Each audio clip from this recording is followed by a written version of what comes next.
far, and I love that part of the world. All right, let me ask you about this. We talked about it a moment ago. You know, we can have the debate on the policy, but at some point we have to, confront the fact that Americans are individualistic. They're stubborn.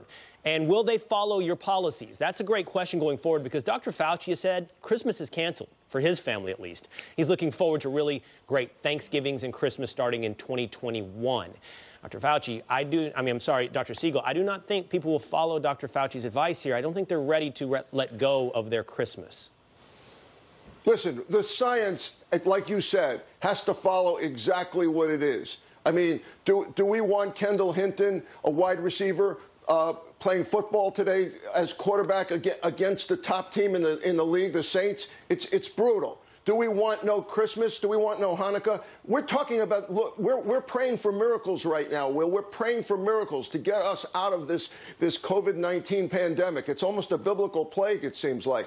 The worst thing in the world is to try to cancel holidays. Should we try to navigate Christmas so there's less risk of spread, smaller gatherings, wearing masks? Yes. Should people be punished the way that the Denver Broncos are being punished for a lack of a mask? No. That's the wrong idea. Everything's secular. That's the wrong idea. We need to get together carefully with social distancing, with masking, and pray for the future here. And clearly a vaccine is coming to us at the right time, but a really, really bad idea to cancel Christmas. You know, just to tie these two things together, Dr. Siegel, I hear what you're saying. You're saying, yeah, follow the data and the science, but you're not. That's why you're using words like punishment. When you put 4 or 3 Denver Broncos quarterbacks out of the game, you're not following the science. When you cancel contact sports, you're not following the science. When you cancel Christmas, and I know, it's not canceled, but Dr. Fauci is going to recommend you not go to your normal gatherings. You're not following the data and science. I don't know when we start doing that, Dr. Siegel.